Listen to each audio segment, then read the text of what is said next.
Welcome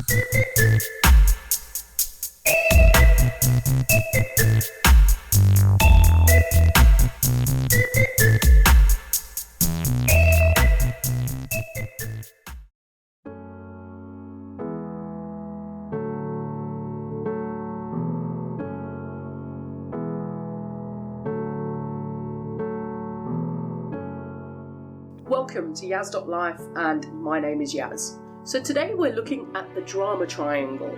This involves a persecutor, a rescuer, or a victim. Did you know you are surrounded by persecutors, rescuers and victims everywhere you go? But the question is, which one are you? The drama triangle is played out in virtually every social situation that exists, from the workplace, family, partners, friends, children, and even with your pets, which then you keep in the cycle of, and you end up in unhappy relationships. Each time the game is played out, whoever took the invitation will most certainly end up with horrible negative feelings.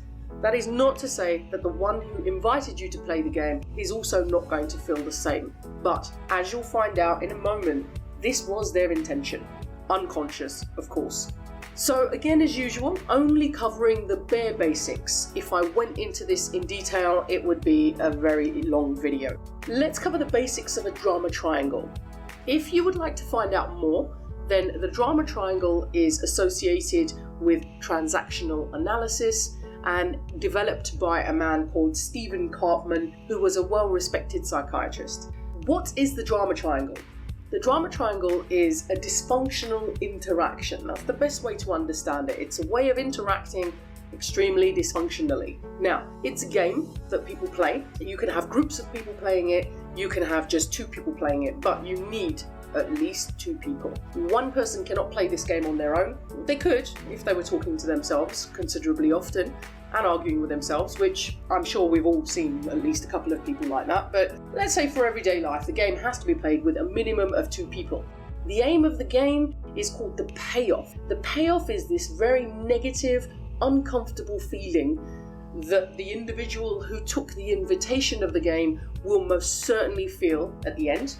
And the aim of the game is to give you that feeling. The person who's invited you wants to give that to you because they don't want it anymore. Think of a hot coal. I've got a hot coal, I don't want it because it's burning my hands, I need to give it to somebody. The aim of the game is for me to be able to invite you in, have a conversation with you, and be able to give you that hot coal by the end, convincing you that it is yours. And that's what the game is played for. It's a lose-lose situation, meaning everybody who walks out of this game is not happy. Okay, please don't think that the person that instigated the game is.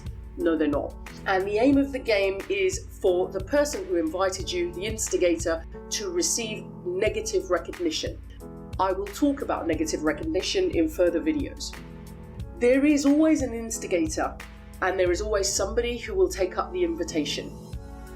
It's really important to be aware of that. A game is only played when both actually are participating in it. Each one is participating in the game to fulfill a need of their own. And this could be anything. Guilt, feeling unworthy, projecting out my feelings onto somebody else, intellectualizing and rationalizing what I do and then being able to play a game in order to enforce that on someone else. There's a number of reasons why we play the game. It is played for a purpose. The game is played for negative recognition. What does that mean? Let's think of an example with a child that is drawing a picture. Mummy or daddy is on the phone. The child is playing on their own and they draw a beautiful picture. So the child brings over the picture and you say, wow, that's lovely, I'm busy, go and draw another one. And so the child goes off and goes, right, this one needs to be bigger and better so that mummy will give me the positive recognition that I am actively seeking. So now the child goes off and draws this massive 3D super colour picture, and it is absolutely amazing. They've brought this over to you and you then go, can't you see I'm on the phone, sweetheart? Please just go and play on your own. Mummy's busy. Okay, so now what the child will do, unconsciously mind you, is to draw on the wall. And again, a nice big 3D colourful picture.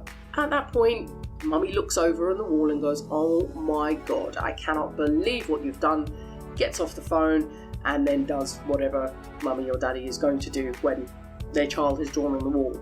The child is going to get a considerable amount of negative recognition. So I've actively sought out positive recognition. I didn't get it twice. Now I am going to unconsciously seek out negative recognition. Please be aware this is an unconscious thing that each and every one of us participates in. And as you can see, it's innate in you from when you are a child. Okay, so if I do not receive positive recognition, I will actively seek out negative recognition. The drama triangle is played for exactly that. The roles that we tend to take up are default to the ones we were placed in as a child. So in my case, my mum was a rescuer, so I was more often than not put in a victim position. Okay, so that is my default role, and that is what I tend to revert back to in times of trauma, stress, anxiety, etc.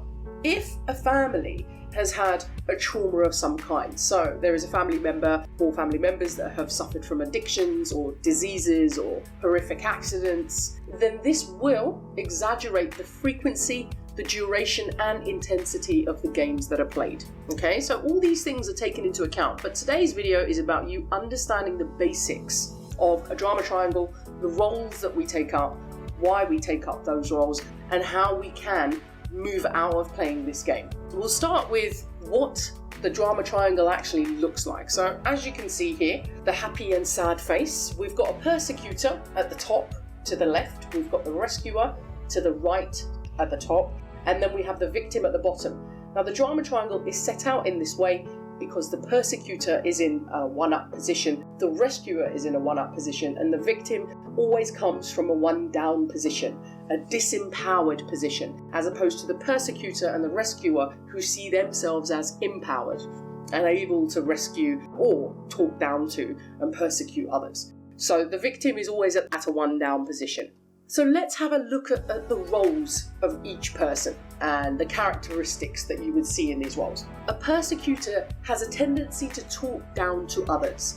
They have a tendency to blame whoever is around them for the reason that they feel the way that they do. They tend to feel empowered when they're able to talk down to people, when they're able to be aggressive and control others, or at least put them down.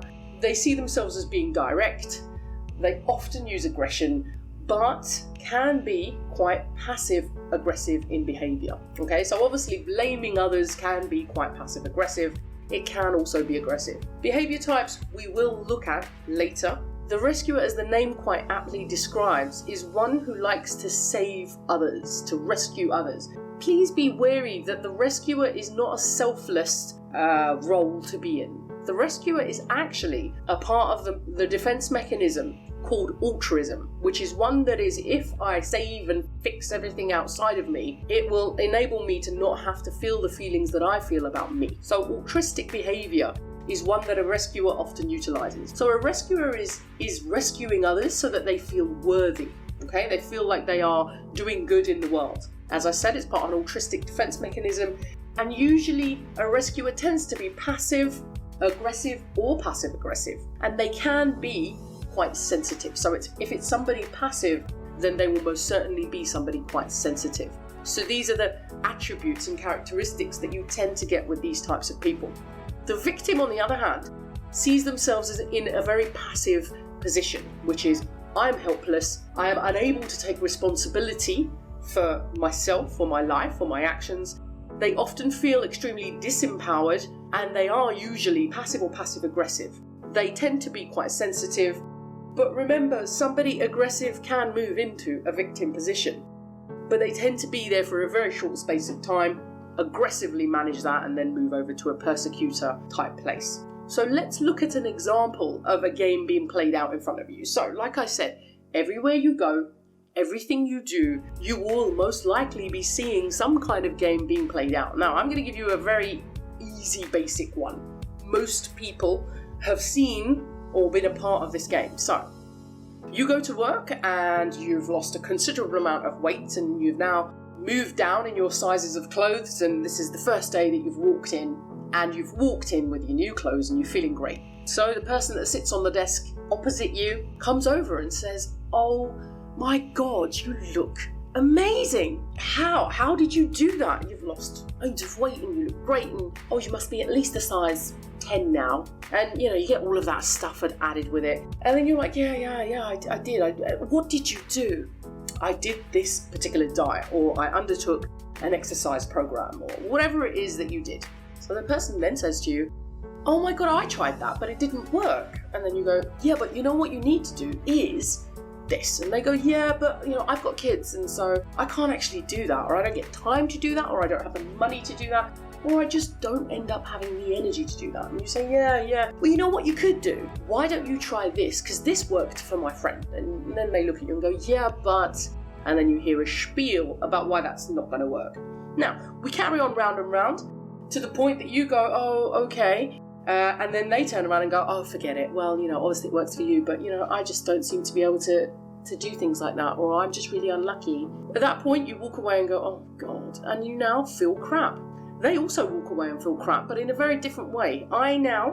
Me, who is the person that instigated the game, got my negative recognition from you. Why? Because you spent a considerable amount of time trying to rescue me. I was in a victim position saying, go on, save me. Go on, save me. Go on, help me, because this is something I find difficult. Every solution you are about to throw at me, I already unconsciously know I will not be taking up. I will have a great reason as to why that particular solution will not work. You will carry on. As you start to realize you cannot fix this for them, the game will then end.